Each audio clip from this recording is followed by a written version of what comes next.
आइए बच्चों, आज हम बात करते हैं मानव में उत्सर्जन तंत्र के बारे में।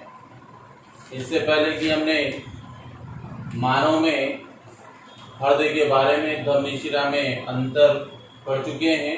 आज हम बात करते हैं मानव में उत्सर्जन तंत्र, उसकी क्रियाविधि और संरचना के बारे में। तो देखिए, उत्सर्जन तंत्र या उत्सर्जन किसे कहते हैं। सबसे पहले हम उत्सर्जन की बात करें तो आपको स्वाभाविक रूप से पता है कि मानव में भोजन के पश्चात उपापचय क्रियाओं के फलस्वरूप बने अमोनिया या यूरिया उत्सर्जी पदार्थ या अपशिष्ट पदार्थ या लवण को शरीर से बाहर त्यागने की क्रिया उत्सर्जन कहलाती है। आम भाषा में हम इसी प्रकार से परिभाषा दे सकते हैं कि भोजन करने के पश्चात उपापचय क्रियाओं द्वारा बनने वाले अपशिष्ट पदार्थ को शरीर से बाहर त्यागने की प्रक्रिया उत्सर्जन कहलाती है। परंतु हम विस्तार से यहाँ पर बात करते हैं कि उपापचय प्रक्रियाओं के फलस्वरूप, उपापचय प्रक्रियाओं का मतलब होता है भोजन करने के बाद श्वसन, पाचन, संपूर्ण क्रियाएं क्या होती है, उपापचय क्रियाओं के अंतर्गत आती है। तो उपापचय क्रियाओं के फलस्वरूप निर्मित नाइट्रोजन युक्त यानी कि वही अमोनिया या यूरिया युक्त अपशिष्ट उत्पादों यानी पदार्थों या अतिरिक्त लवणों को शरीर से बाहर त्यागने की क्रिया क्या कहलाती है, उत्सर्जन कहलाती है। दोबारा फिर दोहराता हूं, उपापचय क्रियाओं के फलस्वरूप निर्मित नाइट्रोजनी अपशिष्ट या उसके अतिरिक्त अन्य लवणों को शरीर से बाहर त्यागने की प्रक्रिया उत्सर्जन कहलाती है। उत्सर्जन अंगों को सामूहिक रूप से यानी जो उत्सर्जन में काम आने वाले अंग है उनको सामूहिक रूप से हम उत्सर्जन तंत्र कहते हैं। यानी कि जो उत्सर्जन करने की क्रिया में अहम भूमिका निभाते हैं, भाग लेते हैं, उन सबको मिलकर के हम पूरा उत्सर्जन तंत्र कहते हैं। मानव उत्सर्जन तंत्र में निम्न 4 भाग पाए जाते हैं। यहाँ पे शॉर्ट पढ़ेंगे थोड़ा सा।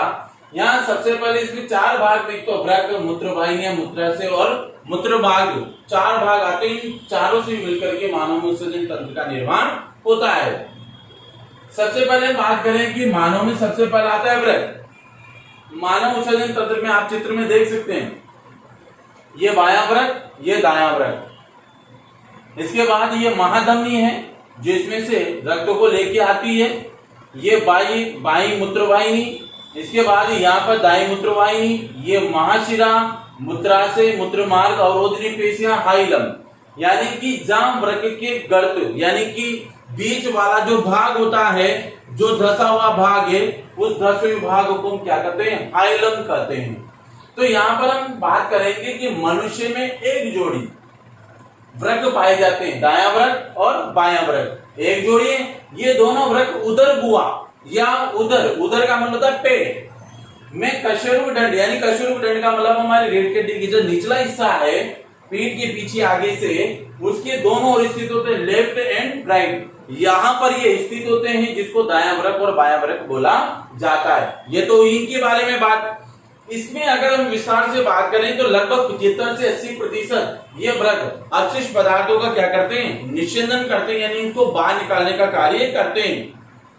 साथ ही साथ अगर इसकी हम बात करें तो सेम के जो बीज आते हैं उसकी समान इनकी आकृति होती है, गोल, जैसा कि आप चित्र के अंदर देख रहे हैं। और यहाँ पर इनकी जो परिस्थिति है वो इंपॉर्टेंट है कि जो यहाँ महाधमनी द्वारा जो इसके अंदर रक्त लाया जाता है, अशुद्ध रक्त को, तो यहाँ पे इसमें से अशुद्धियां छन करके, जैसे कि मान लीजिए इसमें एक तो 2 भाग पाए जाते हैं, एक तो वल्लकुट ये होते हैं यहाँ पर, और मध्यांश भाग मेडुला होता है। तो ये क्या करते हैं, यहाँ पर जो ये नलिकाएं होती है जिसको हम संग्रह नलिका कहते हैं, तो यहाँ से इसमें से छन करके रक्त इस संग्रह नलिका से होता हुआ मूत्रवाहिनी में जाता है। तो वृक्क क्या करते हैं, छलनी के रूप में अपशिष्ट पदार्थ को छानने का कार्य करते हैं। इसकी हम विस्तार से जानकारी प्राप्त करेंगे नेफ्रॉन की संरचना में। बट हम यहाँ पे ऊपरी तौर पर हम आपको बता रहे हैं कि मनुष्य में एक जोड़ी वृक्क पाए जाते हैं। उदर गुहा में पेट के निचले हिस्से में कशेरुक दंड के दोनों ओर उपस्थित होते हैं, सेम की बीच की आकृति के समान होते हैं। 75 से 80% अपशिष्ट पदार्थ को शरीर से निस्यंदन करने का कार्य करते हैं। इसके बाद हम बात करते हैं मूत्रवाहिनी की।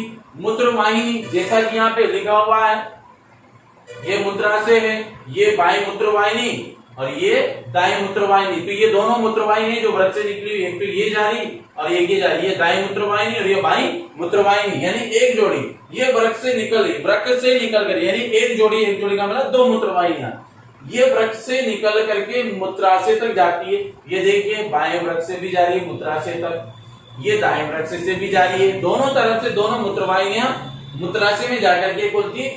इसकी भित्ति में क्रमाकुंचन पाया जाता है। क्या पाया जाता है? क्रमाकुंचन। उस क्रमाकुंचन की गति के द्वारा हमारे शरीर से मूत्र को समय समय पर शरीर से बाहर त्यागा जाता है। क्रमाकुंचन की गति के द्वारा फलस्वरूप मूत्र आगे की ओर क्या होता है? बढ़ता है, यानी कि मूत्राशय में बढ़ने के बाद भी यहाँ से एक साथ मूत्र को त्यागा नहीं जाता, परंतु जब अनिच्छिक क्रिया जो संपन्न होती है उसके कारण इसमें संकोचन या प्रकुंचन की प्रक्रिया द्वारा इस पे जब दबाव पड़ता है तो समय समय पर शरीर से मूत्राशय द्वारा मूत्र को शिश्न, पुरुषों में तो शिश्न द्वारा और महिलाओं में जनन छिद्र द्वारा मूत्र को शरीर से बाहर त्याग दिया जाता है।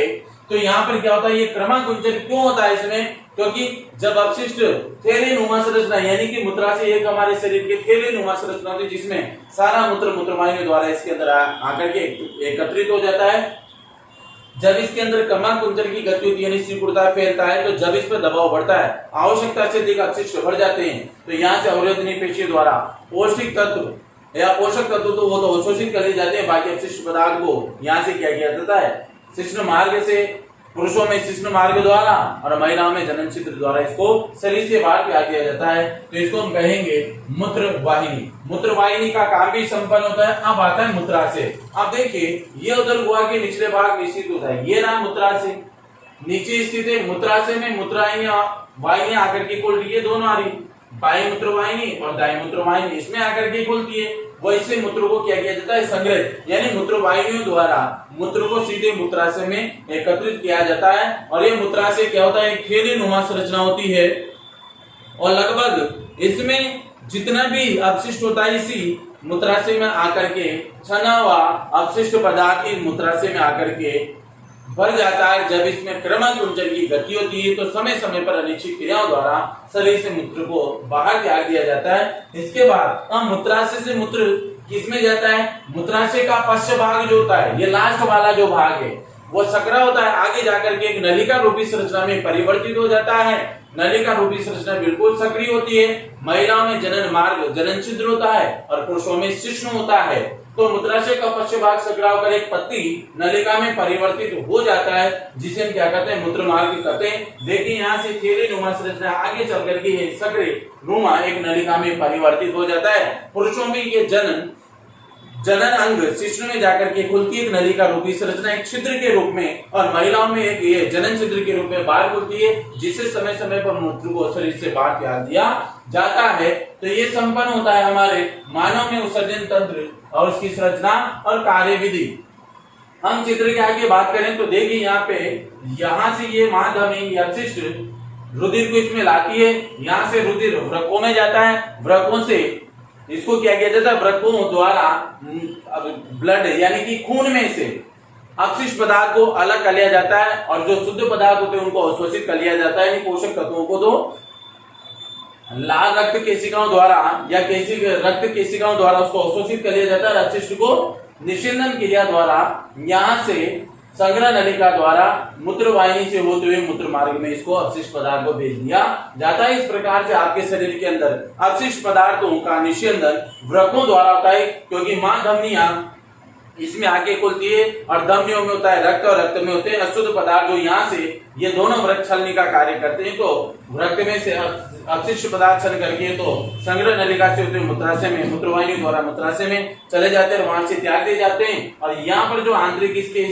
भाग होते हैं वृक्क के, उनमें रक्त केशिकाएं होती है, जिसके द्वारा मुख्य पोषक तत्वों को क्या किया जाता है? अवशोषित कर लिया जाता है। इस प्रकार हमारे शरीर के अंदर अभिवाही और अपवाही धमनियां होती है। जो अपवाही धमनी होती है वो तो क्या करती है? अशुद्ध रक्त को वृक्क के अंदर लाने का कार्य करती है, और अपवाही जो धमनी होती है वो शुद्ध रक्त को शरीर के अन्य भागों में पंपित करने का कार्य करती है। तो यहाँ से शुद्ध हुआ रक्त तो शरीर के अपवाही धमनी द्वारा शरीर के विभिन्न भागों में चला जाता है, और अभिवाही धमनी द्वारा निषेधित अपशिष्ट पदार्थ को मूत्रवाहिनी से होता हुआ मूत्र मार्ग से और मूत्र मार्ग द्वारा शरीर से बाहर त्याग दिया जाता है। इस प्रकार से मानव उत्सर्जन तंत्र में 4 भाग होते हैं और ये है इसका चित्र, जैसा कि आपको समझ में आ गया होगा। धन्यवाद।